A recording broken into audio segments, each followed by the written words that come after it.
Good afternoon. It's another beautiful Saturday that the Lord has made it possible for you and I to meet yet again here on the Sport Show, the best show in the great land of 254. And of course, we have much and more lined up for you. And I hope your day has been great. And of course, your week was fabulous. Well, today we do what we know, and the way we do it, the best way possible.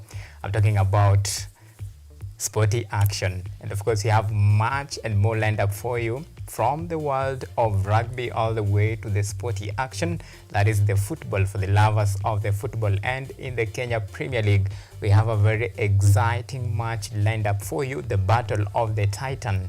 I'm talking about the league leaders, Kenya Police FC, and the second place, Tusker FC, separated by the goal difference, each 37 points on the log, but Police FC enjoys a margin of goal difference, and today they meet, and of course, to iron it out. So will today be the day that probably the table will be turning, or Kenya Police will be extending their dominance and of course their stay in the Kenya Premier League? And we are asking you, can join this discussion, can be part and parcel of this discussion. Do you think Kenya Police has all what it takes to challenge for the 2024-2025 season? Do you think Kenya Police has what it takes to challenge for the Football Kenya Federation Premier League title? Remember, this will be their first title if indeed they continue with the momentum and of course the trajectory that we are seeing right now. And if they walk all the way until the end of the season and they lift the trophy for the first time, well, they'll be making history in their club history as the first, as their first major silverware as far as the Kenya Premier League title is concerned. So do you think Kenya Police has all what it takes to lift the Football Kenya Federation Premier League title? Keep talking to us on all of our social media platforms. Remember, our social media channels are open. You can talk to us on X at KUTV_Kenya. You can tweet me personally on X at Auma Events. Remember to use the hashtag on the sports. And we are coming to you live on YouTube at KUTV Kenya. You can also talk to us, send in your views and comment, and we'll be sure to sample all of your feedback during and at the tail end of our show today.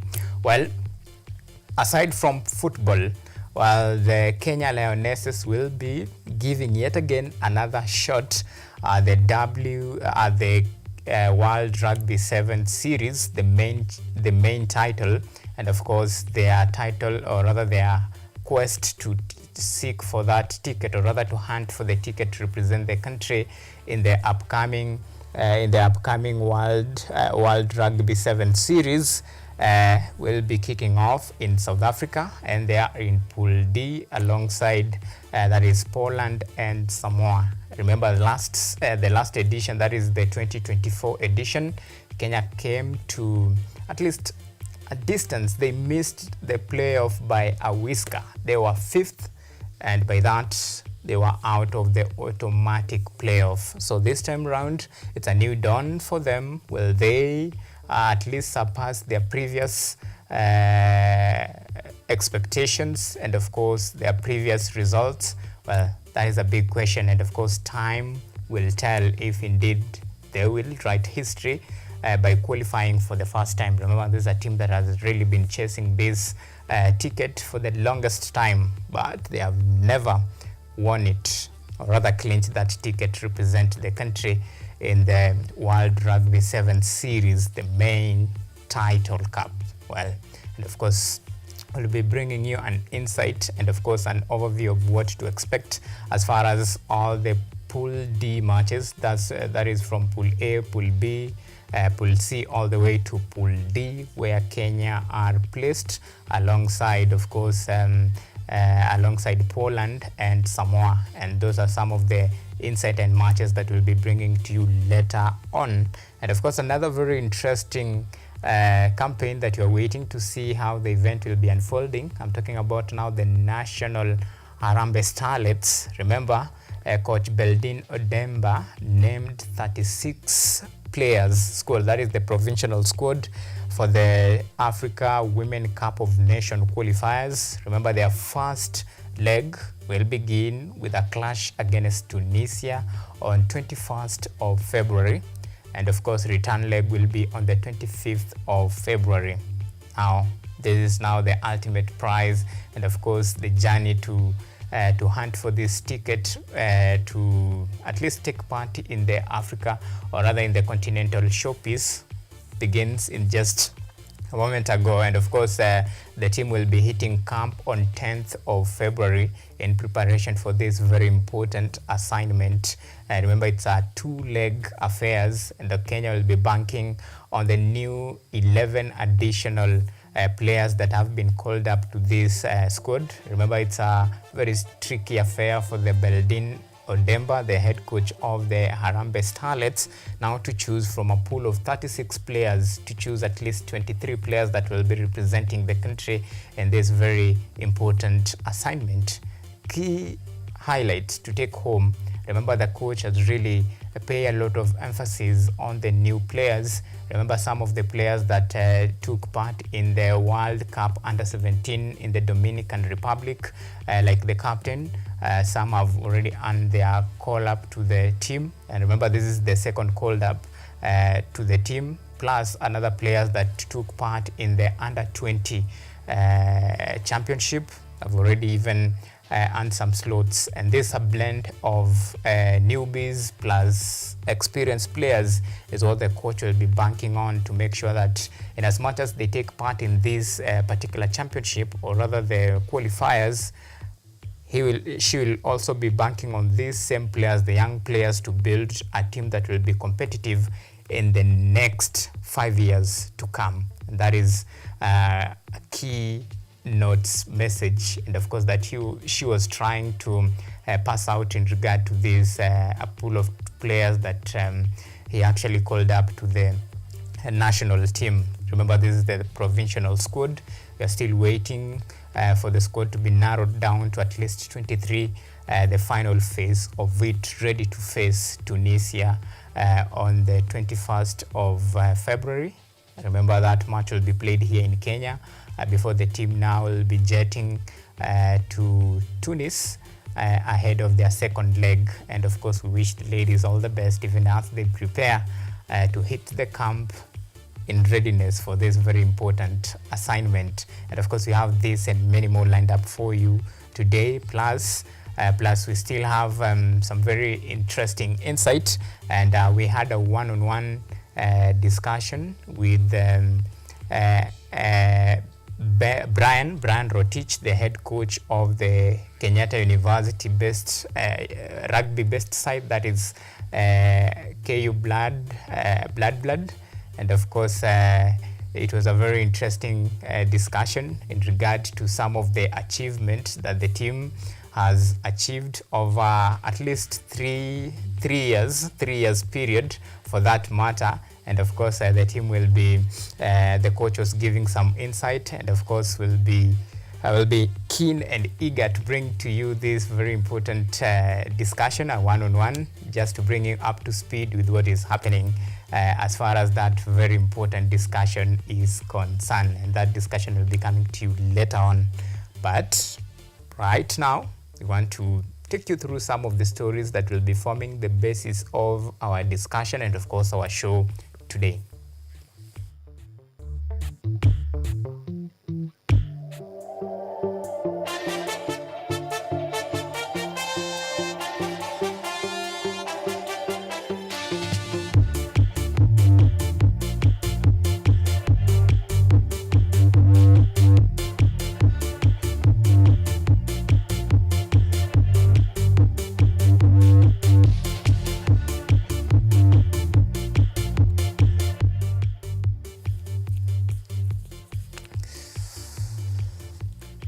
Alright, so now we are coming to that part of the news that will be forming the basis of our discussion, and we head right straight away to now some very bad news to Team Kenya. Now the national women basketball team, Kenya Lionesses, hopes of representing the country in the upcoming FIBA 2025 FIBA Women Afro Basket Championship in Abidjan, Ivory Coast, is up in the smoke after they were thoroughly beaten by the Egypt in the ongoing 2025 FIBA Afro Basket qualifiers in Egypt.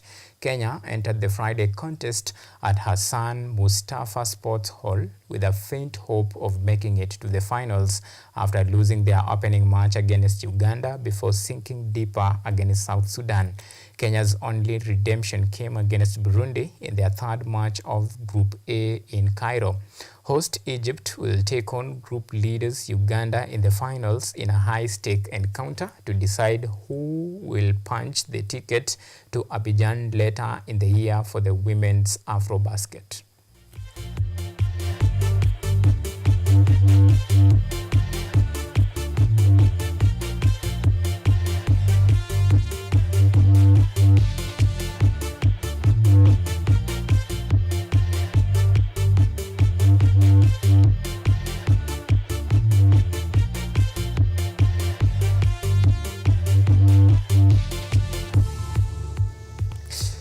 Right, in 2021, it was D for dust for Egypt. This time round, the table have turned. It's now D for dust for Team Kenya.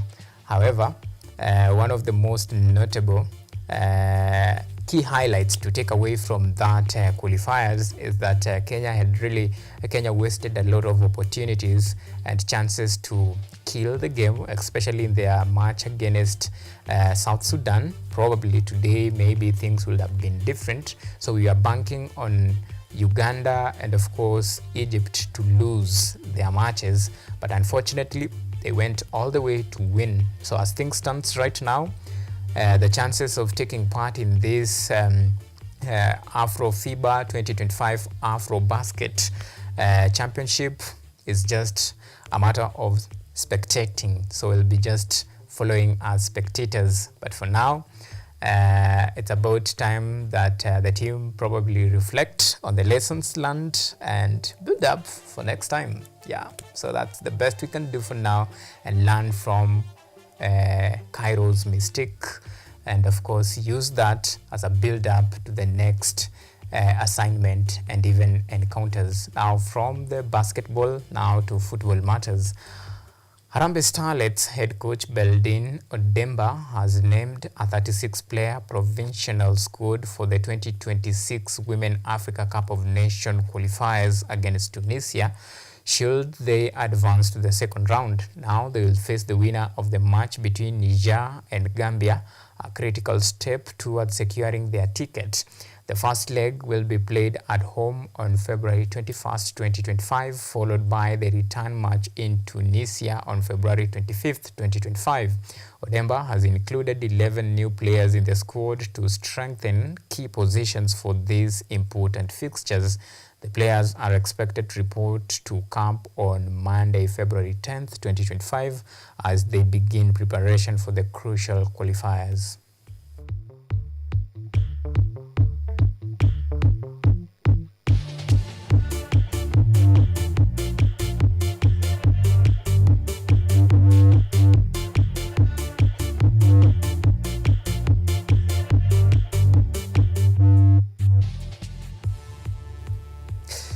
Alright, kibarua kipo lakini tunaweza, we can. So the next chapter is the first round of these qualifiers against Tunisia.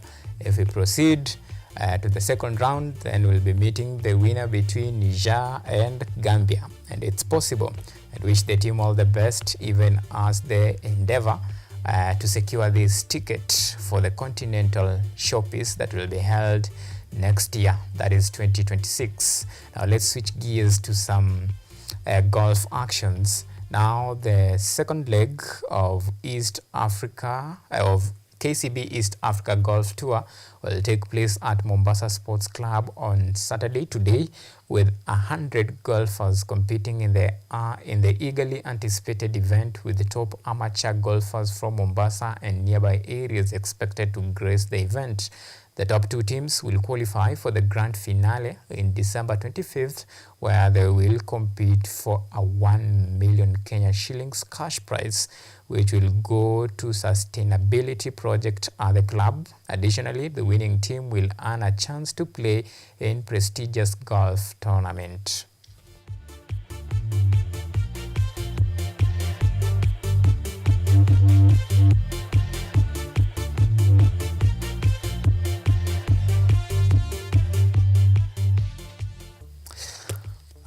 Tutoke kwa gofu, tuende kwa raga.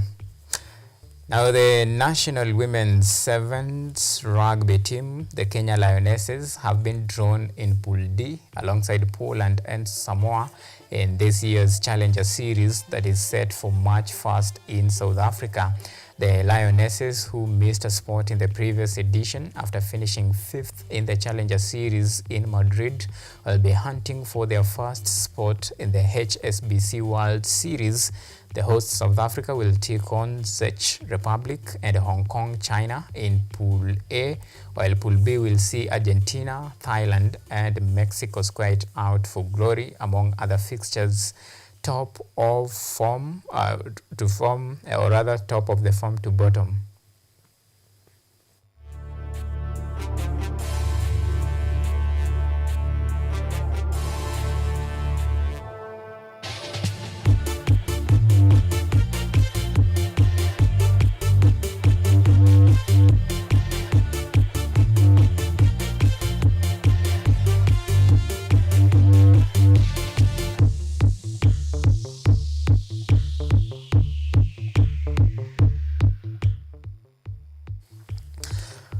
All right, so remember that is the team is on the mission to secure at least their first ticket to take part in the World Rugby Series. That is the main title cup. Remember the last season they finished 5th, and of course they missed on that very important ticket that have eluded them for quite a while. So this time round it's a new dawn, and of course the quest, or rather the battle for that ticket, begins on 1st of March. I'm talking about next month, and of course wish the team all the best, and maybe this time round they'll clinch that particular ticket, despite the fact that they'll be coming up against the likes of South Africa, one of their favorites to lift this Challenger Series, the 2025 edition. Now, from rugby to football matters, the Kenya Police FC and Tusker FC gear up for their top of the table clash set to be played on Saturday today, the 8th of February 2025 at Kenyatta Stadium in Machakos, as holder Gor Mahia take on Mathare United at Kenyatta Stadium.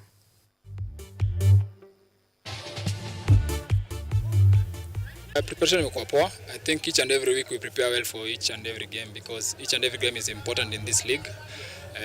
We are playing a team that is in number 2. We know they can hurt us, so tactically tumetrain tu poa kulingana na games zile tumeona zao, but mostly tumeconcentrate na team yetu, what we can do better to get more goals, because when we score more goals we win games.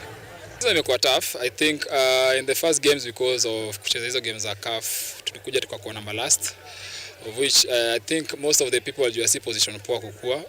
Tukuja tukangangana under the new coach, tumepambana mpaka tukafika number 1. Kufika number 1 si shida ni ku-maintain. So because each and every team wanakujianga number 1.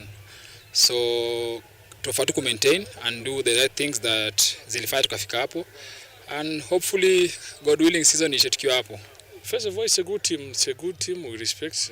They have good players. They have good staff, technical bench, but also they are stable. Well, on our side, we are still building our team.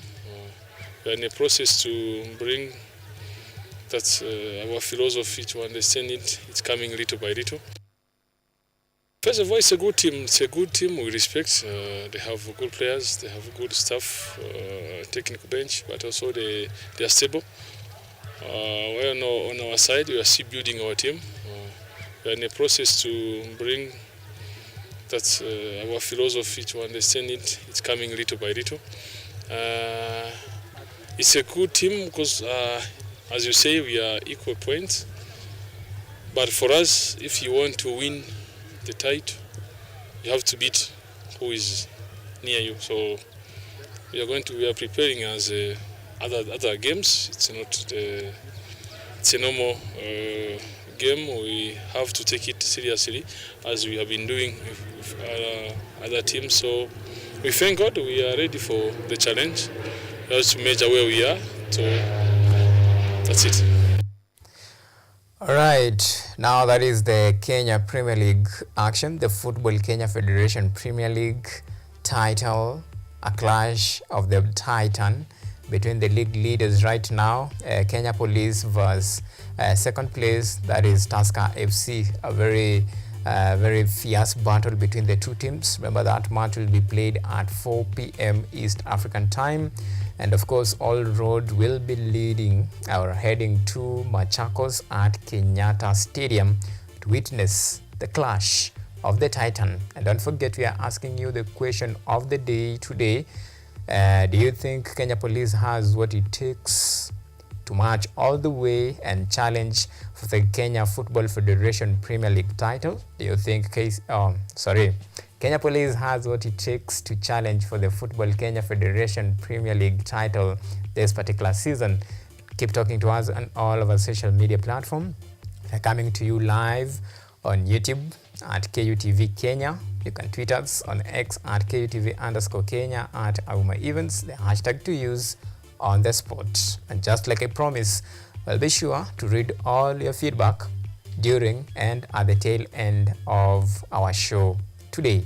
Now, let's switch gears to some English football affairs, and to be precise, the FA Cup. Now, Liverpool, who beat Accrington Stanley 4-0, will travel to Home Park to take on Plymouth, while Ruben Amorim's side sealed a dramatic penalty shootout win over Arsenal despite being down to 10 men, will now face Leicester City in the fourth round of FA, while Chelsea will travel to Brighton with League One outfit Leyton Orient playing at home against Manchester City, among other fixtures lined up in the fourth round of FA Cup.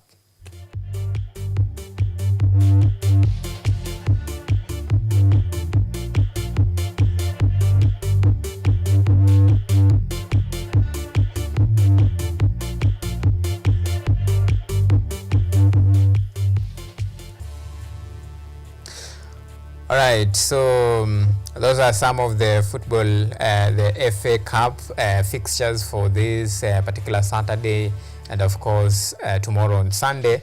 Well, hakuna fancy football there, no big team today, at least for this particular weekend. We'll quiet the noise. Najua kumekuwa na a lot of noise, mnatujua, siniliwa show, sisi ndo wale. Anyway, ni kama tu kupiga kiwete alafu mwisho wa siku ujisifu. So at least for this week tutatulia kidogo, then to reflect on the FA, alafu tuone sasa next weekend mambo iko aje. So for this particular weekend, if your team kama indeed itakuwa inacheza FA, at least we know there is a team itakuwa ina participate. So for those wenye wana participate, we wish you all the best. Kama mko na mnyonge ama mko na strong team, well, ni mjibambe. Anyway, so we have come to the end of our first segment, and of course before that, remember, up next it's a very interesting discussion about rugby affairs, especially for a team that has been a mainstay in the Kenya Cup. I'm talking about the Kenyatta University best side, Black Blood, and of course our very own Peter Pinchez had a one-on-one discussion with the head coach Brian Rotich, and it was very interesting insight about the future expectation and the fact that the team actually ended the dominance of KCB in the Impala Floodies, and that is quite very remarkable achievement when you talk about a team that has been trying to come up with a very competitive squad that will be challenging for the Kenya Cup title. So this is a very interesting discussion. Remember, this is a team that in the last season, rather the last edition of the Kenya Cup, they went all the way to the playoff of the Kenya Cup. And don't forget, they are celebrating 50 years since the inception of this very prestigious team. And of course, that discussion, it's a very interesting discussion, by the way, if you ask me, and it will be coming to you after a very short break. Meanwhile, remember, you can talk to us on all of our social media platforms. We are open. Karibu sana nyumbani. You can talk to us, send us your views, comment what do you think about our question of the day that we are asking you. Do you think Kenya Police has what it takes to challenge for the Kenya Football Federation Premier League title this season? Remember, this in the Kenya Premier League, we call them the money banks. This is a team that has really invested in terms of when you talk about investment in football, well, at least in Kenya, a few teams can really match up the conversation of football investment. Well, KCB, the real money bags, KCB. Then we have Kenya Police, who have really had good support system when it comes to player welfare, and of course they're never shy of injecting money to buy the quality players that they think can take them to the next level. Well, this time round, it is too early to say, well, the money is working, but given the trajectory and of course the current status of the league and where they are right now, it's fair to say something is working out, at least for today. But after today's encounter, maybe the conversation will be different. Probably maybe tutaona now the Brewers, another team that really enjoy good support from let's say their sponsors, of which the Brewers, maybe the discussion itaanza kutilt a little bit, but should they win today's match, well, the gap will be 3 points and then they will be extending. So what we are really keen and very interested to see if they will indeed keep up the momentum. But these two teams, they are coming to this particular fixture. Last weekend walitoka draw each. Kenya Police, the match yenye walicheza walitoka draw, same case to Tusker FC. So both teams wanataka ku bounce back and to return to the winning ways. So the big question is, ni nani atakuwa na upper hand against the other? Hizi team zimemeet 8 times. Acha nikupatie statistics kidogo. Out of 8 encounters, Tusker have won 4. Kenya Police only once, and their win came in 2023. That was on 15th of April. They won 3-0 against Tusker. Ever since then, hawajawahi vuna ushindi dhidi ya Tusker. The best wamefanya ni draw. So out of 8 encounters, 4 wins for Tusker, 1 for Kenya Police, and 3 draws. Well, now you have statistics for the investors. Well, invest wisely, put your money where your mouth is, and at the end of the day probably unaweza vuna kitu. Statistics ni important, inakusaidia ku make wise decision. So unajua like ni nani atashinda. Our teams wamecheza 19 matches so far in the Kenya Premier League. Out of this, Tusker wameregister 11 wins, Kenya Police wameregister 10 wins. Tusker wamepoteza 4, Kenya Police wamepoteza 2. Now, you're good now to invest, right? Okay, tutaonana after maybe una smile all the way to the bank after kukuchanua na kukupatia some very interesting statistics to help you invest wisely. And even as you support your team, you enjoy the team, and at the same time pia una enjoy pesa kidogo hivi za cabbage. Anyway, so let's take a very short break. When you come back, up next is that one-on-one discussion with Coach Rotich.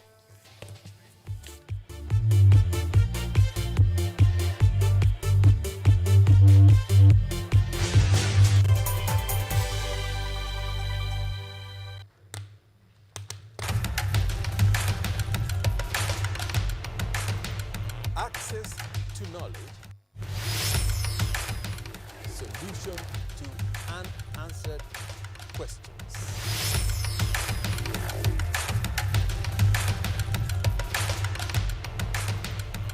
Guidelines to pursuing your rights. And repossessing your property, intellectual or material. This and more only on Law Matters.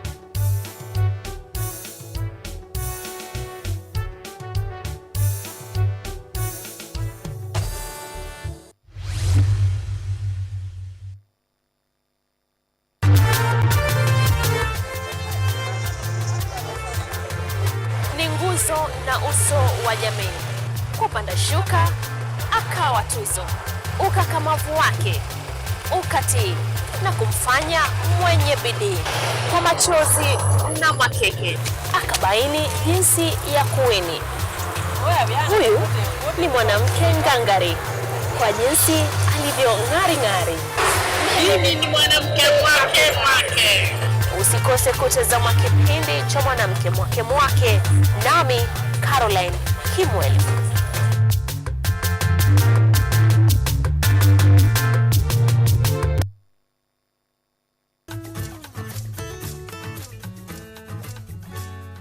Hi, my name is Stella Tioi. Jina langu naitwa Okemwa Mokwa James. This is Mandela Gaya. Ugonjwa ulipokuja ulichukua siku 3 ukaniweka in coma.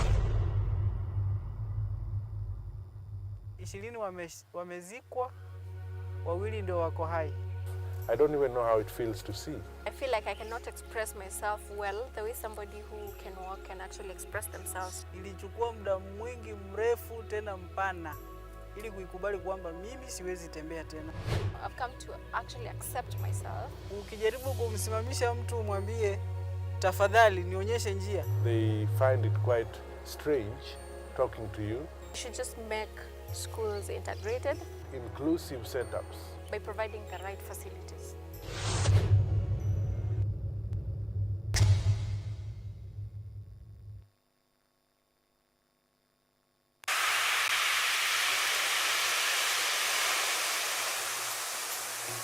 Naam, ungana nami ua lako linalonukia na kuvutia waridi tamu katika mitindo ya kipwani hapa KUTV. Katika toleo hili la Nairobi basi tarajia mambo makubwa sana. Kutakuwa na vyakula vya kipwani kama vile shawarma. Watu hawajui shawarma nini? Kuna biriani, kuna vyakula ambavyo vimepikwa na vikasukwa kwa kutumia nazi. Bila kusahau mazungumzo ya kusisimua na wataalamu waliobobea kwa mambo ya ndoa, mambo ya Uswahili basi, mambo ya mashairi. Jamani swahibu zangu mliopo maskani, hatuonani wenzangu, najua mwanitamani. Kosi kupata tarabu, chakacha, midundiko. Yani hapo ni pale ambapo viuno vinazungushwa kisawasawa na kubiringishwa ni kana kwamba havina mfupa kwenye mitindo ya kipwani hapa KUTV. Ukiwa nami waridi tamu, usikose matamu.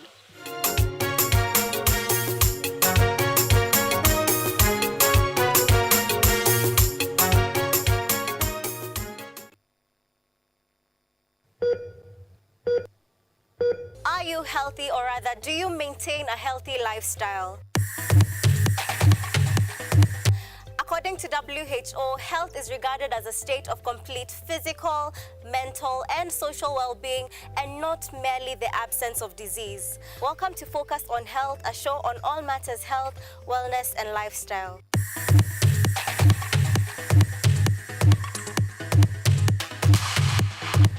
On this show, we cover a wide variety of topics inclusive of but not limited to dental, optical, mental, reproductive health, and so much more. Join me, Joy Bofenda, every Thursday at 7:30 p.m. on KUTV for compelling insights and discussions on all matters health. See you then. Focus on Health, your weekly dose of health and wealth information on KUTV.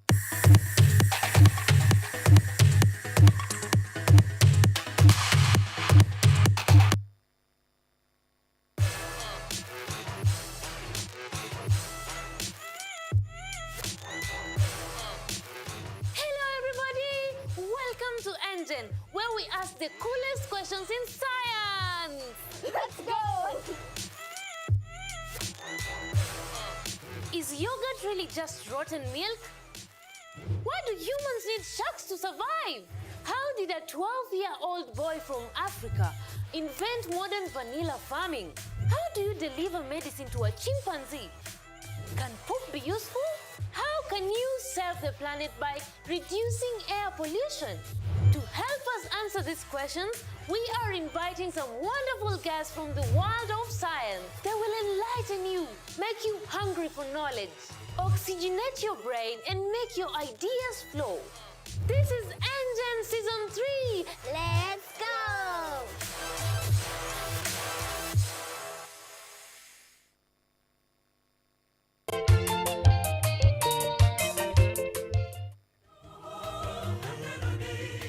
Kaka mtazamaji popote ulipo, unapokuwa ukitazama Safina Show inang'oa nanga sasa hivi. Ungana nami Albanaz Mwania, nahodha wa Safina Show, nikutoe ng'ambo ya pili hadi ufuoni. Safina Show, sauti ya matumaini.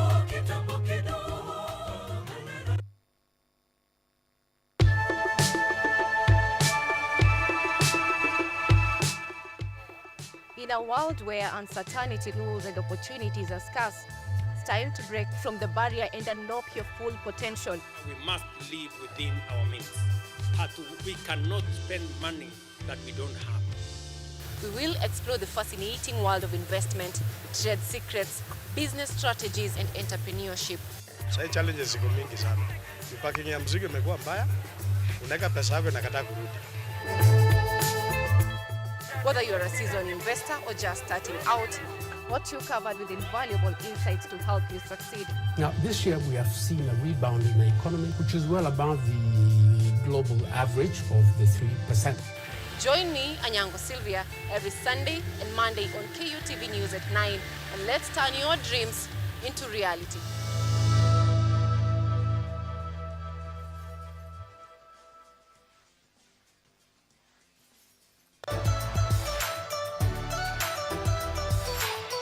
So my name is Jakub Petri. I'm Associate Professor in the Institute of Philosophy of Jagiellonian University in Krakow, Poland. And I'm the main coordinator of the Cafe project, which is being here hosted by Kenyatta University. My name is Ewa Hudoba. I am a project manager in this consortium. Keep watching cutting-edge research at Kenyatta University Television.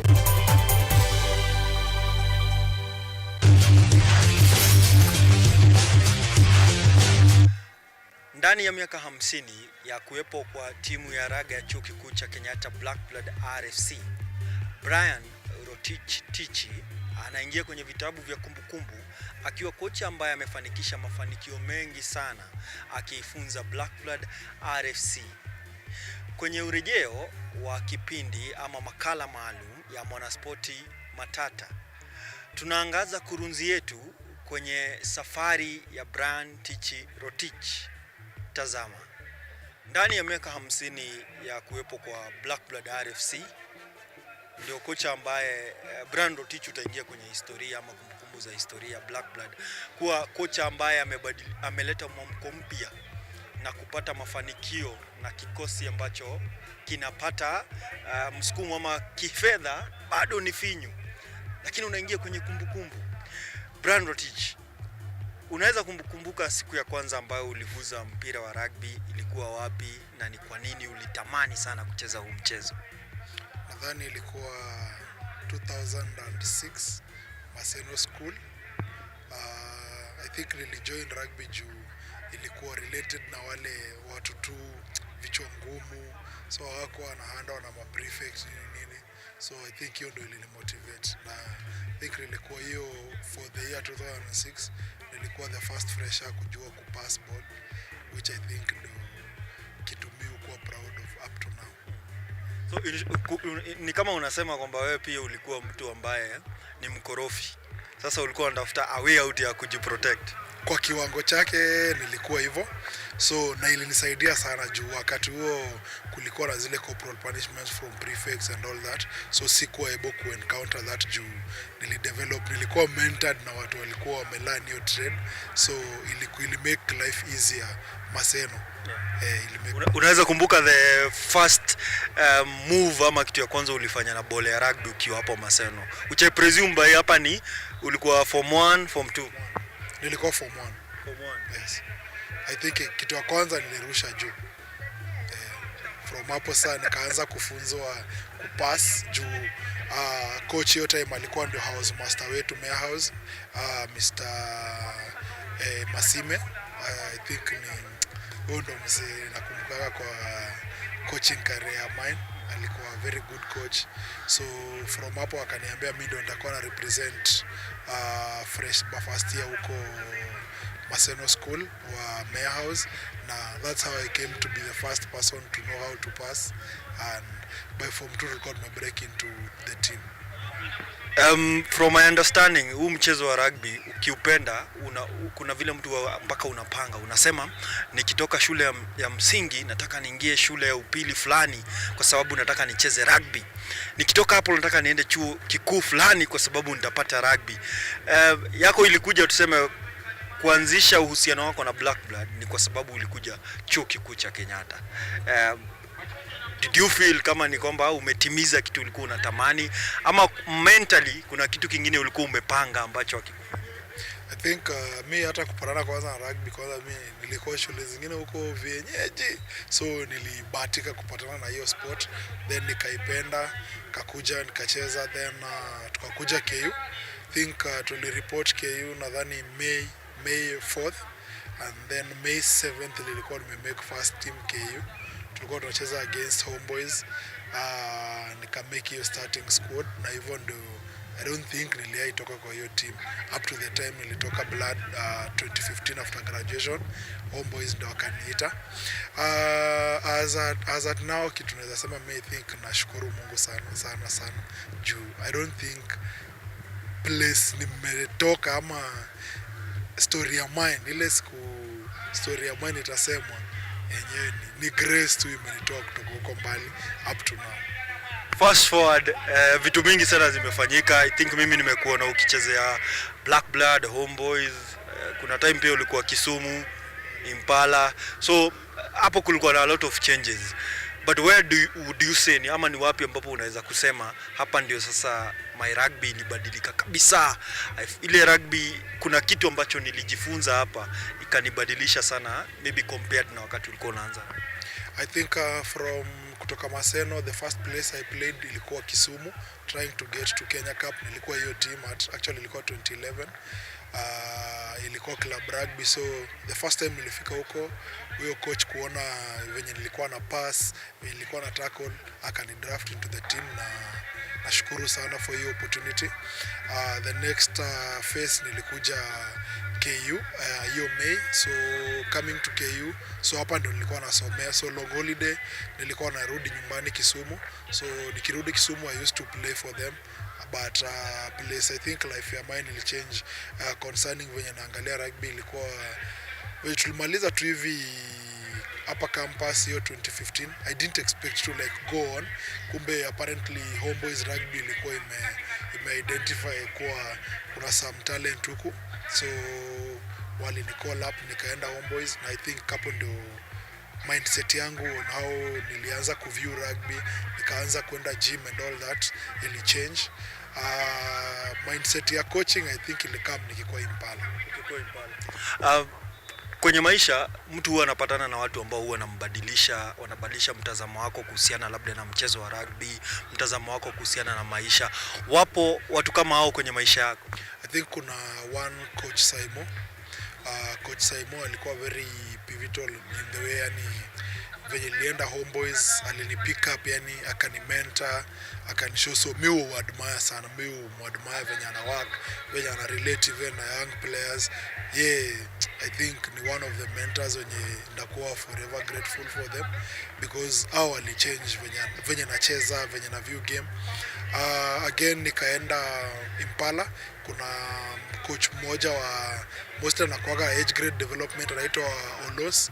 I think yeye pia ni one of the people wenye through interaction yake na mimi, I think I got to learn a lot on how to probably handle teams and so many things about rugby, which I think niko grateful for. For players, there is one player by the name Oscar Ayodi. Hiyo time I think tulikuwa na KU, but yeye alikuwa national team, so alikuwa humble enough kukuja training hapa kutufunza, kutrain na sisi. I think he really has a lot of knowledge on rugby. Pia alikuja akakuwa of help sana to me. Fantastic. Yani umemention watu ambao ni watu ambao kweli kwenye rugby wamekuwa pivotal sana, na kwenye makuzi pia ya talent ni watu ambao wameonekana kwa sana. Wewe uko active kwenye mitandao ya kijamii? Yes. Wapi specifically? Lakini kuona tu, kuangalia tu na labda kucheka. Instagram, Twitter. Nilitokanga Facebook for some reasons. Nice. Kama uko very active kwenye mitandao ya kijamii constantly for the last one season or so, or the better part of this season, kuna semi nyingi sana kwenye mitandao za kijamii hasa kuhusiana na Black Blood. Kuna watu ambao si mashabiki wa Black Blood lakini wanafurahishwa na kitu ambacho Black Blood wanafanya. Kuna wengine ni wapenzi tu wa rugby ambao wamekuwa kuipenda Black Blood, na unapata kwamba wanazisupport timu zingine, lakini wanapata kwamba kitu ambacho mnafanya hapa kinawapa, yani mtu anataka pia kuassociate na nyinyi. Inakufanya usikiaje kama ukiwa kocha kwamba kuna wapenzi wengi sana wa huu mchezo ambao wanapenda vitu ambazo mnafanya? I think inakuwaga tu a very humbling experience. Kwanza kuna time hata unaweza tembea hapo Shuge, unapata wase hata ujui tu ati hey coach, game iko lini, chess ko kazi mzuri, hao watu wajui. So ni something very humbling, na I think we thank God for the far we've come. It's been a journey, maybe 3 years down the line tulianza hiyo time ku dream, so probably from last season to this season tuna live your dream, na tuko very grateful sana to God and the players. I think mimi nawaambianga hivyo, so hata msaki niambiaga ati well done coach, mimi hapana, naambiaga I think credit to the players, it's them that play. Miki tunafanya tu ni probably try to get into their minds to be able to wapeane that which they can, the best of them, so me were influenced to like realize their potential. I think hiyo ndio tunafanyaga, but most of the sacrifices, the hard work, I think ni hao vijana ndio wanajikaza. Mazuri yanafanyika, yanawaleta mashabiki wengi sana, lakini pia inaleta macho ya watu wengi sana. Kwa hivyo ile siku unateleza kidogo hivi, pia kuna kuwa na semi nyingi sana. Huwa inakupa pressure kwamba Black Blood imebadilika ndani ya misimu mitatu miwili na kuwa timu ambayo inaingia kwenye mechi za mchujo ama zile playoffs za Kenya Cup. Kuna talent, tumetoka kutoka zile enzi za kukuwa tu participant, sasa watu wanaiangalia, watu wana look forward kwa baadhi ya mechi ambazo Black Blood inacheza. Lakini kuna wakati pia unateleza. Huu inakupa pressure kwamba watu wale tu mashabiki watasemaje? Kwanza venye tulianza tu kuperform, unajua results zinakujaga na pressure, so venye tulianza kuperform watu wanaanza kutufollow, so already hiyo ni pressure juu tumebuild expectations kwa watu. So me will try as much as possible to make the players realize kuwa place tuko sahi, see it's not the normal place, people expect things from us. Hata ikuwe tumetrain ama tujetrain, people expect something from us. So and me will try as much as possible to sacrifice, to make them push to the next level, na most of them wanna respond, na most of them they buy the dream. Na I think as we continue moving forward, we hope this season pay to come in a big way.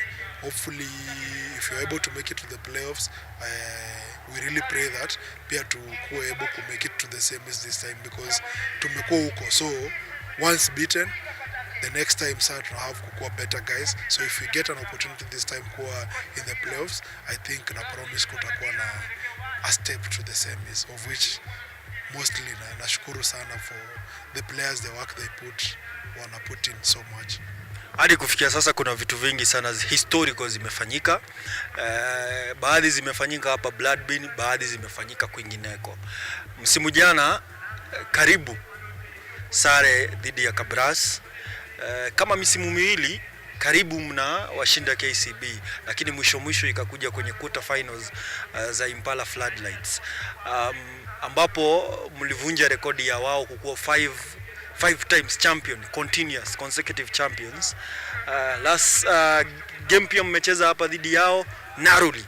Hizo vitu huwa zinakufanya unajihisi vipi kwamba wanasema kwa kizungu toe to toe na very able teams ambazo ziko na resources labda ukilinganisha na wewe, lakini unaweza kusukumana na makocha ambao wana uzoefu mkubwa sana, wamekaa kwenye game ama wamefanya makubwa kwingineko, but bado unaweza kusukumana nao karibu mwisho. I think dream venye tulianza ilikuwa we picked like killer team, so tulikuwa tu tuna isolate one team at a time. So at the moment, by the time last season ilikuwa inaisha, tulikuwa sema we only have 2 teams zenye hatujapiga Kenya Cup, which is Kabras na KCB. Na KCB when we went for tulienda Super Series, kukakuwa kuna tu some belief, kuna tu something that came in within our players wenye walikuwa huko, na tuliconceive idea we can beat them, na actually tuliwaambia tulikuwa Super Series kuwa tutawapiga, na I think during Floodies we were able to get one, na we are grateful to be able to make hiyo history. That is something tutaishi tukikumbuka for some time. Kenya Cup game, we were so close. We really had planned for that, so tulikuwa so close, but unfortunately first 10 minutes of the game we let ourselves down na makosa kidogo, wakatupunish 21 nil 10 minutes, but we were able to come back paka 22-33, which we got a bonus. Haikuwa kitu mbaya.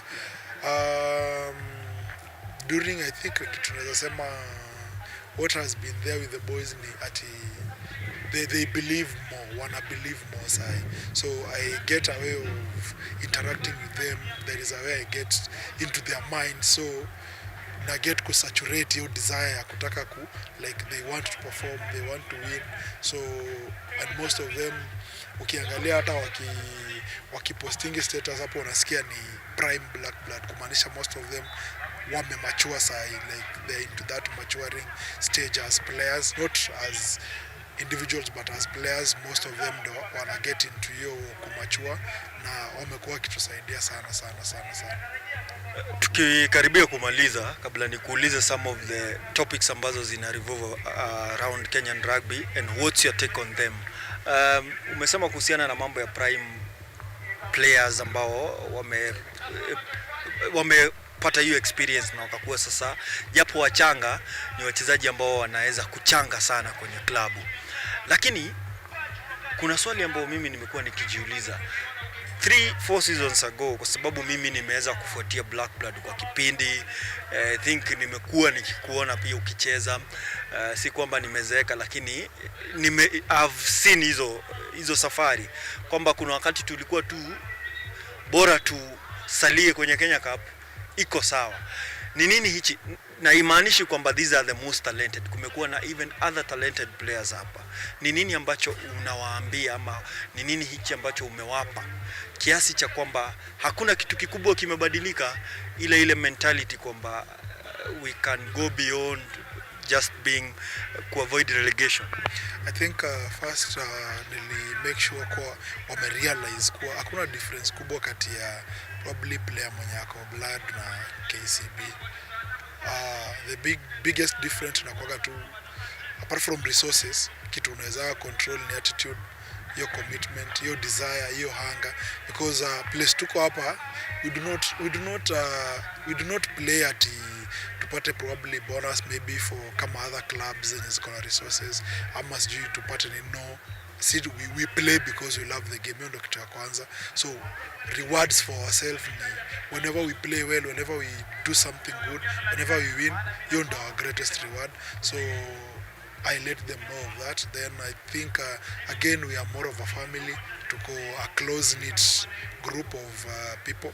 So most of the times people are there for each other. So kukiwa na issue, we are standing for someone, so we are there for each other. Then I think most importantly niliwaambia kuwa akunanga ati onadenya watu wa KCB wataamka waseme au watashinda Kenya Cup ama Kabras watashinda Kenya Cup. It takes work, it takes commitment, it takes so much, na so far so good. I think tuna get kufanya part of that, na pia our players, most of ukipata players wetu wakienda under 19 wakienda national team wakirudingi, mentality yao waga imechange sana, na it really motivates the other players hapa pia wakuwe able ku dream of ku make your team. Kama sasa tuko na our captain Robert, despite being a medical student, ako national team Kenya 15s, is a very good leader. Pia ana demand from the players, ana lead from the front. So kuna hiyo wanting to play for each other, kuna hiyo wanting to achieve greater things with the minimal resources tuko nayo. But that again, KU pia as our main sponsor pia imekuwa very helpful to us, kukuwa able kukuwa na grao imenyolewa hivi, kukuwa able kuwa na watu ku access shule time watu wamefunga for trainings, kutu facilitate twende hizo games. Wameplay a very big role sana, na I think we are really grateful for them for the support so far zenye wanatupea. Shabiki wako mkubwa ni nani? Hata sijui. Huwezi kosa kujua shabiki wako mkubwa. Sijui. Hauna ule mtu. Haya, tuachane na shabiki. Wakati mambo yanakaa ngumu zaidi, umefanya kila kitu lakini bado ifanyiki jinsi ambavyo unafikiria itafanyika, huo unamfikia nani, ama unazungumza na nani, ama huo unafanya nini? I think mimi tuseme nikikuanga under pressure, most of the time me talk from people, na moji seclude, na look inside, na look what I would have done better, na look what could be, then niko tu na a funny way of getting feedback from wase, so naweza engage players not knowing, hawajui wananipea feedback, so naweza wa engage, wananipea feedback but indirectly hawajui hao wananipea feedback.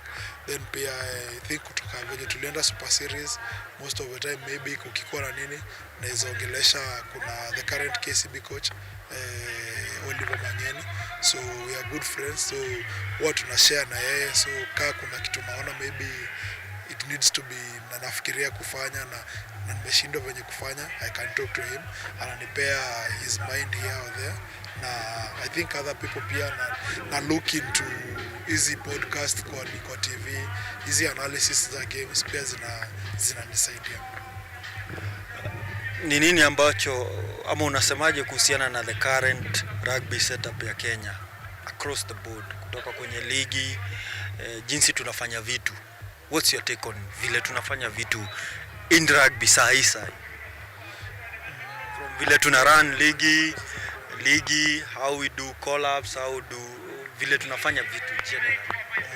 Okay, I think for me kitu tunaweza sema first, league sahi as it is, hata ukiangalia log venye iko, it tells venye clubs ziko, so unapata 1 2 3 out of the resourced clubs kwa hizi teams, followed by 4 5 of which ni Kabras, KCB, alafu Whalers, alafu inafuata na Queens Nondis. So even though that is how resourced hizo teams ziko, so resources play a very big role in the number, the quality of players you have, the players you are able to sign, na pia the resources, like the things you are able to get as a training. Unapata hapa sasa tunaweza struggle, hatuna ball, hatuna nini, hatuna hizo vitu, so hiyo ina tell. So like kitambo kuna time kumekuwa na title sponsor wa Kenya Cup, so kulikuwa na subsidies, so hizo subsidies zilikuwa zinasaidia maybe hizi clubs kama zetu, tunaweza nunua nazo mipira, tunaweza nunua nazo strappings and all that, zilikuwa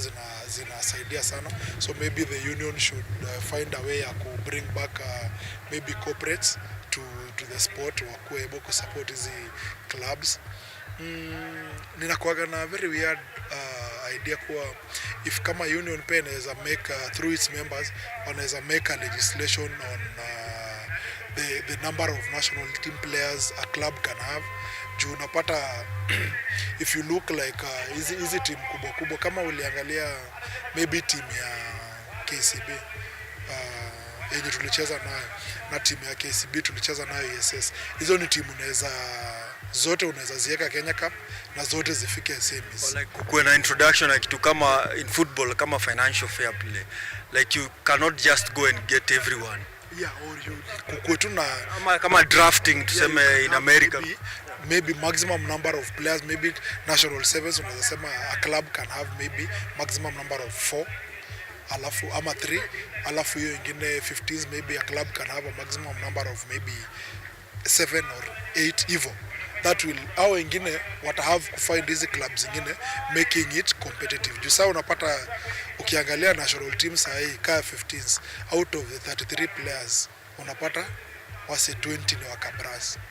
The other 13 ni mmoja wa blood, mmoja sijui maybe wapi, 5 ama 8 Kabras, 8 KCB, 5 Oilers, 3 clubs. I don't think that reflects the quality of players in Kenya. Kuna more quality players wako. It's only that the dominant sides ni. Yeah, so and I think ukienda nationwide, I'm very sure you can find a nationwide player who is a national team quality player. At a championship, that tells akina Odongos wako championship. In that team kuna good players wako. So I think in the selection and bring in players to the national team, nadhani inafaa kuwa a wider extend to the larger Kenya rugby, sikuwe tu Kenya Cup na ni certain. I think tulitoka hiyo jani na the time we were almost qualifying for World Cup, the number of players wenye walikuwa national team walikuwa from everywhere, na hiyo diversity is I think very important, na watu wako na hiyo desire. So I don't think hata most of the players, if you ask, there is no much honor in playing for the national team. Juu one thing, it's become easy probably to make it to the national team. Hizo pathways, I think hiyo ni one of the things nimefanya kuwa rahisi. Like pathways kuenda national team ni easy side, so it should allow us have better players to scout for more players, na tunafaa kuwa in a better place side. Unafikiria, ni swali la kizushi, unafikiria kwamba kwa sababu some of these sides ndio ziko na resources, so most of the players have access to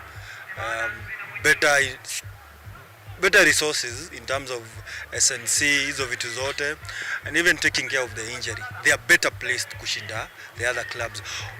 Do you think in a way the union pia inahepea some responsibility of come up na system ya where a player of blood, once amepata call up a national team, he can also access those resources, so then they resort to how wanatafuta wale players, they have to work very little kwa sababu pia hawana resources za kurun the 15 system.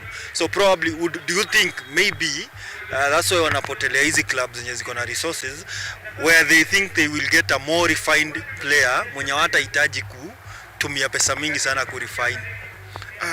I think hiyo hata si necessarily an issue, but I think kitu yenye iko tu ni, I think the mentality at if you're playing for probably Nondis, you know more rugby, you're a better quality player. I think hiyo ndo one of the things yenye huwa inafaa kutoka probably, naweza sema selectors, it's not si hata KRU, ni selectors wa national team.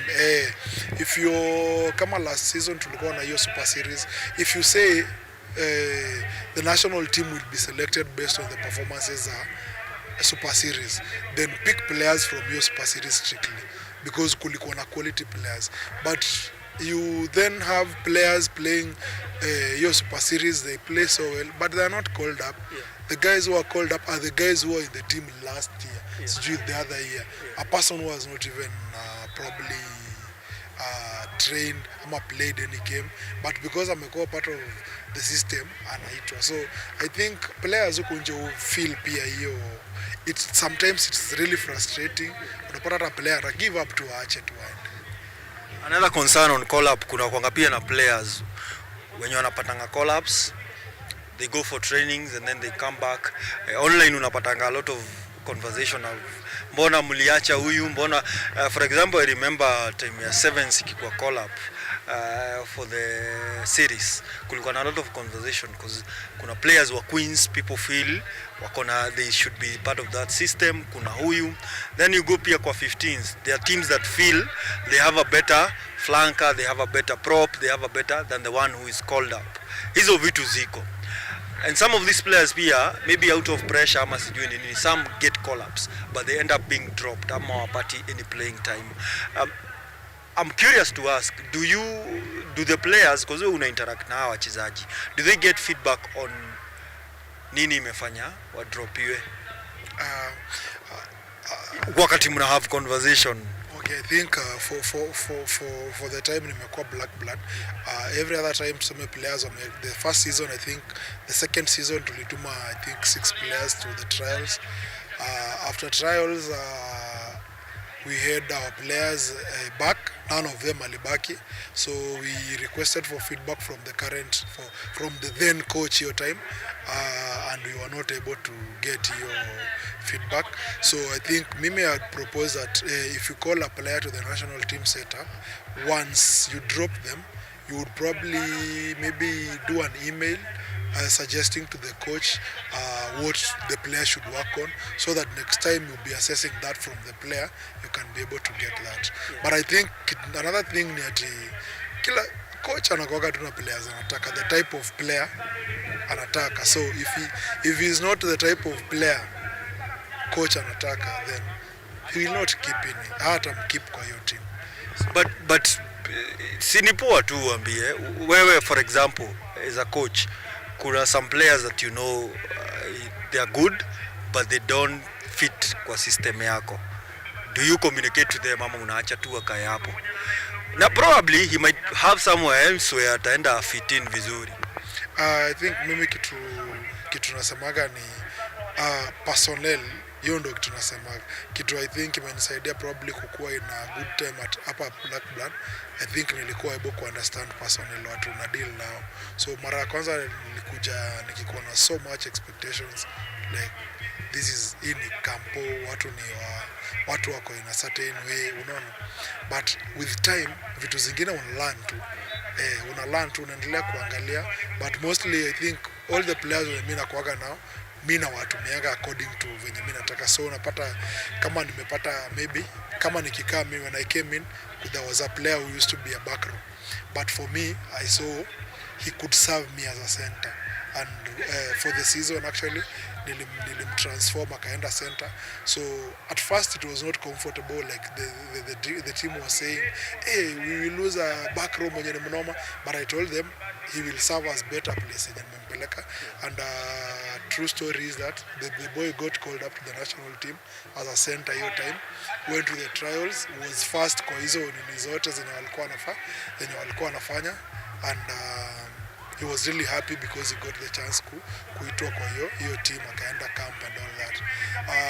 Again we came up, pia Obert hapa, the current captain, he was a prop nikijoin hapa. So me I took him, nikamwambia I want him to be a back row, I'm a lock, and as we speak I think he's one of the finest back rows in Kenya, and that's why hata ndio anaitwa national team na koko. So me I normally tell them you serve the team, like I use you where place naona wendo una serve team best na potential yako. So I'm really me nakuwa very honest with them, waulize tu. And for me I think one of the things our players watasema ni my best, those players when people consider as the best players, akina Kwesa, akina Obert, if you can see the conversations mkuaga now, I am always on them. Nakuanga tu kwa shingo zao, because when they perform, the rest will perform, because hao ndio leaders. So me nakuanga very harsh on them, and every player may I communicate to them what I expect from them kwa hiyo position, and I prepare for them for that, so that when they don't do, nikimreprimand anajua kwa nini. Umepata offers elsewhere? Hapana, labda unipe, anzisha timu unipe. So far hakuna mtu amekwambia? Hapana. But with my friends we try kuanzisha timu nyingine huko inaitwa Kenya Police Rugby, iko nationwide. So I think hiyo ni one of the things that nafanya ku give back to the game. I think hii game nayo imeni build sana, so nimeanzisha one of that huko. Pia huwa tuna train na AP, so we are mentoring some other 2 coaches your side. For Black Blood, I think kuna players wenye tuna try kuwa mentor pia to join hiyo coaching and all that. Now I think we have big dreams for the team, and we pray that Mungu atupe hiyo uhai na atupe probably resources, and one day one time people will tell our story. Actually, I know hii unaweza kosa kujibu. Black Blood is completely run by former players actually. I think the people around Black Blood, most of them ni watu wamecheza hapa. Do we get a form of remuneration ama tu it's just out of goodwill or una come to hapa and you do your I think when I started mara kwanza when nilianza, I think tulikuwa tuka volunteer, then kukakuwa na coach Moto, then we worked with him, then sasa Moto venye alienda Greece, then kukakuwa na vacancy, so we applied for the job, nikapata, so kunakuwaga na some small token for the coaching bit of it. I think actually kitu nasema wase wako around Blood wenye wako sahi, I think what management ya Blood apart from mimi ni students wote sahi, so wote ni students wote, management ya Blood apart from mimi peke yangu I think tumemaliza, na most of them wana volunteer. Nimekwambia we are more of a family than a team ile ati, so tunakuwaga more close knit.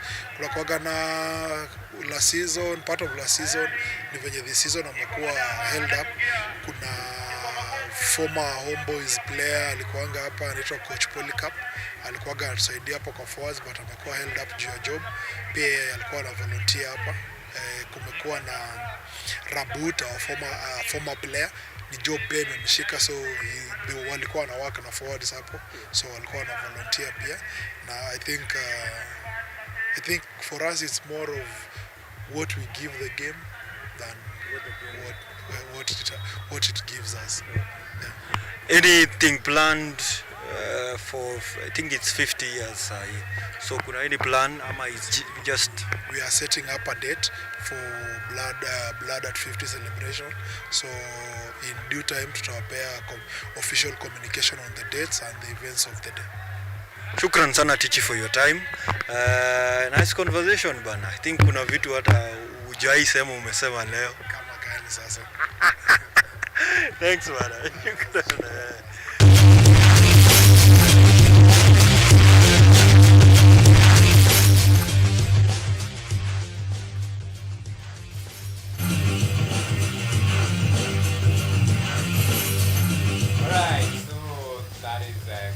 Teach with that very interesting discussion about KU Black Blood rugby fraternity, and of course where the team has come and future prospect, and of course very just lengthy discussion, some are personal life stories, and of course even the trajectory, what to expect in the coming years. Remember, the team is celebrating 50 years of existence, and that is quite achievement, 50 years in action, and of course that calls for celebrations for the family, and of course for the fans who love rugby, and of course supporters of KU Black Bloods, and that is quite impressive and a good discussion there.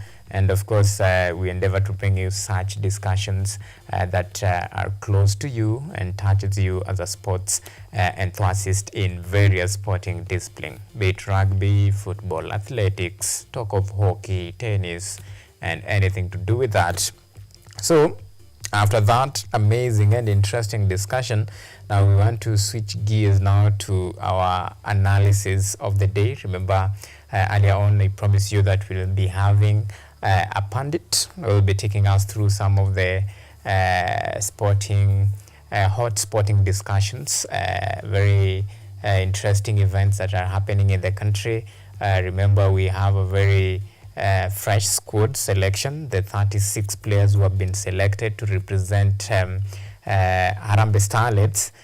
These are the favorites, the 36 strongmen of Coach Beldin Odemba, even as the team prepare to face Tunisia on the 21st of February 2025 for the first leg of Africa Cup of Nations Women qualifiers. And of course, the second leg will be played on the 25th of the same month in Tunisia. Well, Michael, long time. It's been a minute. Umekuwaje? Umekuwa sawa. I'm grateful. Some insight, nasikia the last time tuliachana mlikuwa na a lot of expectations. I'm talking about you guys as the Reds. Well, are probably close to 1 year down the line. Bado mna dream? Not really dreaming, eh? I would say we have done better in some ways. When I was here, I think in 2023, I think the first part of the year, we never had an idea of what a silverware is. But ever since we have won 2 trophies, the Carabao Cup and the FA Cup, and I would actually say it is the first time I've experienced it in my team. The last trophy we had won before was the Europa League, and I never had a chance to watch that. However, at the same time, we have been a bit sloppy in terms of the performances. Sometimes the trophies can be misleading because the performances are far from what you see from the top teams like Manchester City. I don't want to include Arsenal in that conversation. Anyway, talking about performance from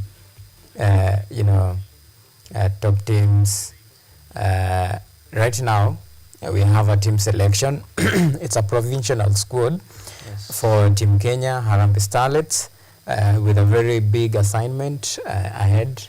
Their first encounter will be against Tunisia, a very strong team when it comes to African football, especially here in Africa. And of course, our ladies will be coming up against the likes of Tunisia.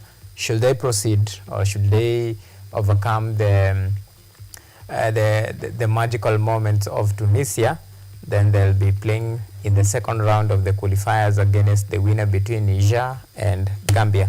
First of all, the 36 players who have been selected to feature in these qualifiers, even though the squad is still provincial. But when we look at the team selection and of course the criteria that Beldin Odemba was using to select these players, do you think probably this is the right move for Kenya? Because you remember she was saying that part of the reason why she selected a blend of young players is because she wanted to build a team not only for today but for future, in 5 years to come, a team that will be competitive.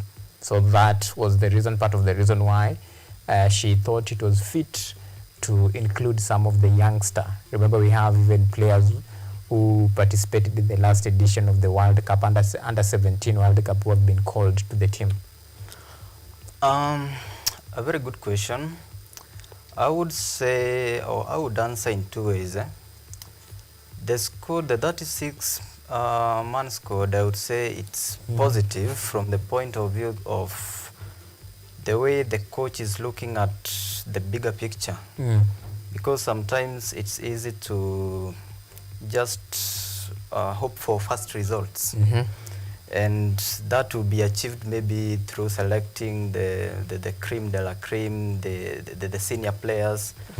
But then the very fact that he has looked at the future and included some of the young players from the Vihiga Bullets to the teams in our national women's league. I think from that point of view, it's a positive move. However, out of the 36, I noticed, and everyone can notice, that 11 are earning their maiden call-ups, which to me might mean lack of chemistry, maybe at some point. This is the very first time they will be interacting with the other players. So from that point of view, maybe it could maybe hurt the country.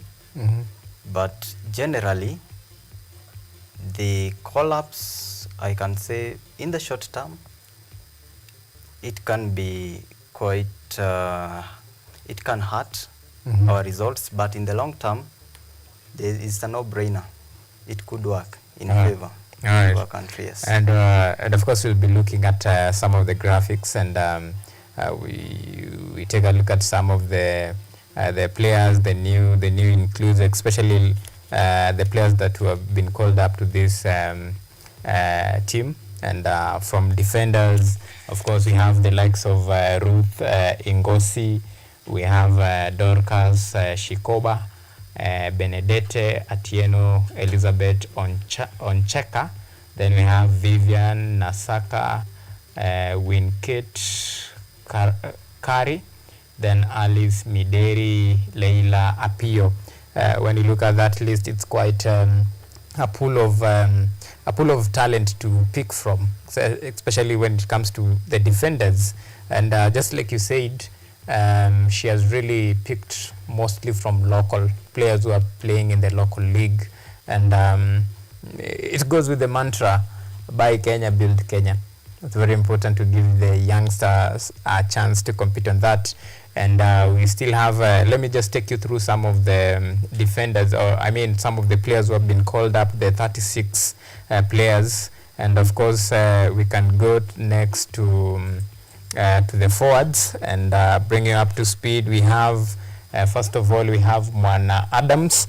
Mwana Adams plays for Kansas in the United States. Now, this is a player who plays for foreign club, but of course, Mwana Alima, we know her caliber, what she brings in the team, and this is a very prolific striker. We remember her during her golden age and the glory that, you know, what really sparked the outside world to actually spot a talent in her. So that is Mwana Halima Adams. She's making the cut for the forward. Then we have another one. We have Elizabeth Mideva. She's from Archbishop Jenga. I believe this is a high schooler. Then we have Teresa Engesha, Rebecca Aquaro. Then we have Violet Nanjala, Elizabeth Wamboi Gentrix Shikangwa, very big name. Sure. You remember during the first inaugural Africa Cup of Nations, what they did in Egypt. This is where Gentrix from Vihiga, Queens. True that. That is when people really remember her from there. Then from there, her career has really been on the upward trajectory, going now to trade her services in the foreign land. And that is quite improvement and achievement that we want to see in our local leagues. And then we have Emily Moranga. That is the forwards. And of course, that will be a real headache for Beldin Odemba to choose from this pool of very talented players. And don't forget that we have another, I think, additional players who have been called up, who leads the top scorers in the Kenya Premier League. In the Kenya Premier League, I guess, I believe from a player from, that is Bungoma Queens, in that particular order, Catherine Haemba. And of course, we still have Rebecca Okwaro, still in the Kenya Premier League, one of the top scorers. Now you can imagine now the dilemma of choosing who to represent you. Anyway, so that is the forwards. Now let's take a look at the midfielders. From the pool of midfielders, we have the veteran Corazon Aquino, then Cheryl Angach, we have Martha Amnyolet, Lydia Akoth, Fasila Adhiambo, Lavenda Ann Akinyi, Then we have Cynthia Shilwatso, a very, very talented player there. And those are the midfielders. Then I think we'll be heading now to the goalkeepers. And from the pool of goalkeepers, we have the likes of Anna D. Kundu, that is from Kenya Police Bullets. We have Vivian Shionzo from Kibera Girls Soccer. Lilian Award from Farui Constant in Turkey. Then we have Lavender Abongo from Kispid Queens. Those are goalkeepers who have been called up. Now, remember the team just need one, at least for starting lineup, and a backup for that. And it will be a very competitive affair there, and of course, really headache for Beldin Ademba. Well, you have seen very experienced, very notable names in the squad, and of course upcoming some newbies, new names, some that have really made quite improvement and a mark in the local league, all being called up, including top scorers. Well, do you think maybe this time round this is now the real headache, especially when it comes to team selection? When it comes to team selection, it's all about the manager's decision. And maybe the decisions she will be making, it's not something that we can all agree to, because we see the game from very different perspectives. But the very decision by the coach to include the young players, just to me, it tells me she really has in mind she has an idea of what she wants, and I believe the very team that we'll be seeing against Tunisia in the first match, I believe we will be at home, will be a blend of the two, maybe a few inexperienced players, and of course a mixture with the experienced ones. And it can be a headache not only to the manager but also to the experienced players, because sometimes they can be really impatient with the young players. We have seen it even in football, in the English Premier League, when the young players make rookie mistakes. So it could be a headache not only for the manager but also for the experienced players. But it really needs some patience from both quarters. And if that is attained, or if they are able to do that, then I have no doubt. All right. And actually it's a moment and opportunity for young players to learn from the experience. Remember, she's building a team for the future. True. So probably her projection, maybe it's for today, it's a trial and error, but as time goes by, you're building for a team for the future, and that is quite important. Now from Matters Football, let's switch gears to another very important discussion, and I know this one will really hurt a lot of people. I'm talking about now the quest for Team Kenya to at least participate in the the 2025 FIBA Afro-Basket Championship that will be held in this particular year in Abidjan, Ivory Coast. And that dream is up in the smoke. Kenya really, they were thoroughly beaten by the host nation, Egypt. Their first game against Uganda was a very disappointment. Their second game, another one, they were really sunk. The third was a redemption. The fourth one was now game over. So that quest, for now, it's just a dream until next time. So pretty quick, what's your take on Team Kenya's, the Kenya Lioness quest to actually hunt for this particular ticket to at least take part in this FIBA 2025 Afro-Basket? The performance, I've watched every single game of this, starting from I think was Monday or Tuesday, and the performance was dismal. When I looked at them, it sounded, you could just smell from far. As someone who has a little bit of experience, you could smell inexperience, you could smell lack of preparedness, you could smell very rookie mistakes coming from our girls. And especially the game against Egypt yesterday, I have some observations that I made. One which was from the coach's perspective, I think the way he set up that team, it was bound to fail because conceding 9 3-pointers, that is quite almost 30 points.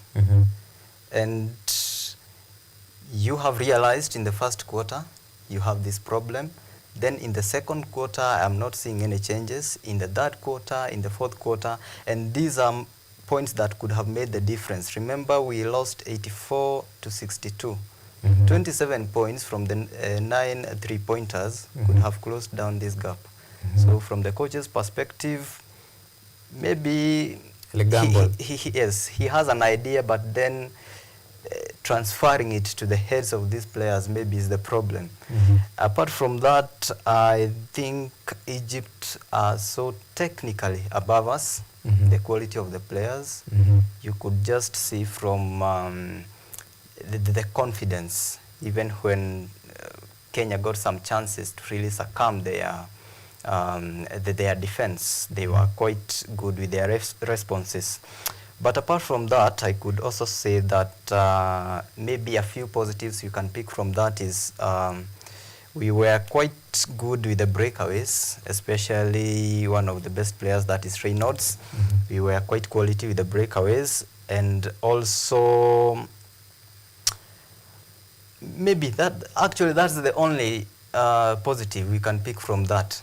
Otherwise, the defense was in shambles, poor defense of the 3-pointers, and I think we are quite far in terms of developing this women's team to maybe the level that we see with our men's team. The very fact that we have to go through the Challenger Series for us to qualify or to be listed in the elite teams tells you maybe we have not really invested in the women's team when it comes to rugby. Yes. All right, and of course you really touch about rugby, and pretty fast. Let's talk about the Challenger Series in the Kenya Rugby. I mean in the rugby, and this is our team that are pooled. They are in Pool D alongside Poland and Samoa. I remember the last season they were 5th, and obviously they missed the qualification spot. So this time around, it's a new dawn for them, a new challenge, and probably they'll be hunting this ticket for the first time actually to feature in the main rugby series, that is the World Rugby 7th series. And they come up against a very strong teams, the likes of the host nation South Africa. Samoa also is not a small team when it comes to challenging for this. Then we have the likes of Poland, in as much as we played with them in the friendly, and tukajipima tukona tuko sawa. Well, this time round, I don't know, do you think maybe tutabreak the jinx ama tradition ni same? Maybe before I comment on that, towards the end, I realized I made a mistake in the basketball. So I was supposed to talk about the rugby, the last bit of the last discussion. But okay, in this one, I think it's going to be an uphill task for us, to be really honest, because we have the first round against the Samoa. After that, we have to play again is it in Poland? I think it's in Poland. After that, only the best 4 gets chosen to in the last round, I think in Los Angeles. I can summarize this by saying I am not hopeful. As much as I want to support the team, I am not really hopeful that we can really crack the nuts. Yes. What is so big? What's so big? I mean, you saw Poland, we challenged them. South Africa, well, we can do this. Remember, we are talking about a team that has participated at least back-to-back. In 2016, Olympics, 2020 Olympics, a team that qualified. So a team that can qualify for Olympics, that tells you that this is a team that has what it takes to actually participate in the main Challenger series.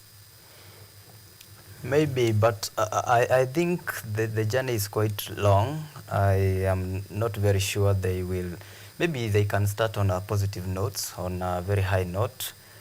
But when you look at the path, and only 4 teams gets picked at the end. I don't think, if you are being very honest with ourselves, it's gonna be a little hard. Maybe we can make out of the first round, the first 8, but getting to Los Angeles, asi tuko hapa bado, I think it's going to be quite hard. To be honest. Sema hiyo tutaionea tu view sasa. Maybe ndoto ya mchana. Okay. Anyway, but all in all, we wish the team all the best, right? Yeah, sure. You wanna dream big, and for them to actually clinch this ticket, it will be big, and it will be history for the team. Fair enough. Because we are almost running out of time. Let's take a look at. I know the football fans will not forgive us if we don't touch on this. In the Kenya Premier League, the Football Kenya Federation Premier League, today we have a very big clash. The Battle of the Titans. Yes. 2 of the teams that currently sit top of the table, separated by goal difference. Kenya Police, 37 points, leads the table, followed by Tusker FC. That's 7 points, separated by goal difference. They have played 19 matches. They share the points. They meet, I think, for the 9th time this particular in the Football Kenya Federation Premier League season. The last time they met, they played to a stalemate draw. So this time round, they meet again. In this fixture, Tusker FC has an upper hand, especially when it comes now to statistics, head-to-head statistics. Tusker have won 4 of the previous 8 encounters. Kenya Police won, then they have drawn 3 times. They meet under very different circumstances, and this time round, temperatures high, atmosphere very up, and nobody wants to lose, because if you lose, you drop. One team will want to maintain the momentum to lead. The other one will be seeking to overtake the other one and at least reclaim the top spots. Well, this time round, and this particular question forms the basis of forms the question of the day today, which we are asking. Do you think, and I'm asking you, do you think Kenya Police has what it takes to challenge the Football Kenya Federation title this season? Simple. Yes. Mm-hmm. Yes, they have everything it takes. Mm-hmm. Despite the fact that we have the Gor Mahias, the KCBs, the Tuskers, who have been at the top and used to competing for this up to the very end, I think they have everything it takes, and I have also realized they have one of the former players of Gor Mahia, that is Blackberry, has been training with them, and maybe it comes at a time when maybe you need these experienced players. Mm-hmm. So I don't see any reason why they shouldn't challenge the title. Mm-hmm. Sure. Even as we wind up, I know time is really not on our side. When you talk about now the right players, I remember this is a team that Kenya Police is not shy to spend, by the way. They have the money. I think even the support system is quite, quite engaging when it comes to football matters. They have really signed quality players, especially they have systematically gutted the big boys, the big guns, the like of Gor Mahia. If you count the likes of Francis Kahata, former Gor Mahia player, sure, and a couple of players who have played in the likes of clubs like FC Leopards, Gor Mahia. Now you find them in Kenya Police, trading their services there. Well, this tells you this is a team that they're there and they mean business.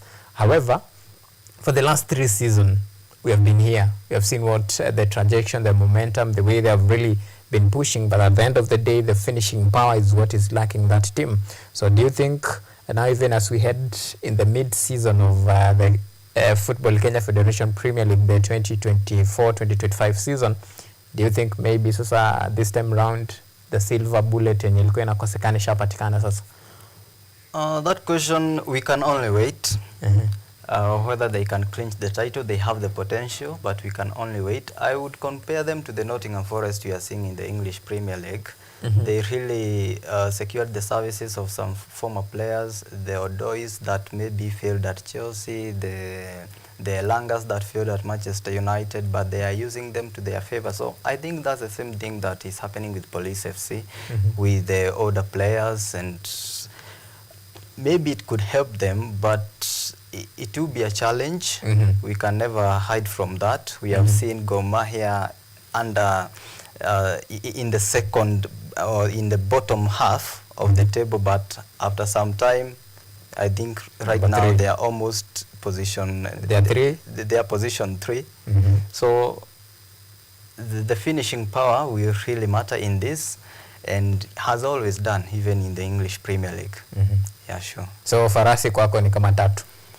Farasi wacha tuseme ni watatu. That is Gor Mahia, for obvious reasons. I would put KCB. I know they are position 5, but I am really hopeful, and then Kenya Police. Kenya Police. Well, for me, mi naona farasi ni mbili. Hao wengine ni punda. But farasi ni mbili. Farasi ni Tusker na Gor.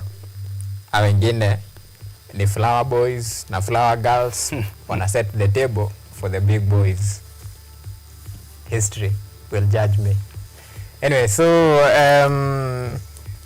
I think with that, it's fair to say we are bringing it home right now. Naona time pia imeenda sana sana. So we want to thank you for your loyalty, your esteemed company. It has been a pleasure. Mimi mwenyewe nimesangarire, wasangarire. I hope you are happy. Ni kama nimeipata hiyo kitu. But anyway, thank you so much. Hope to see you next time, same place, same time. And God bless. Have a fantastic weekend. Have fun. Remember, happy people looks like you and me.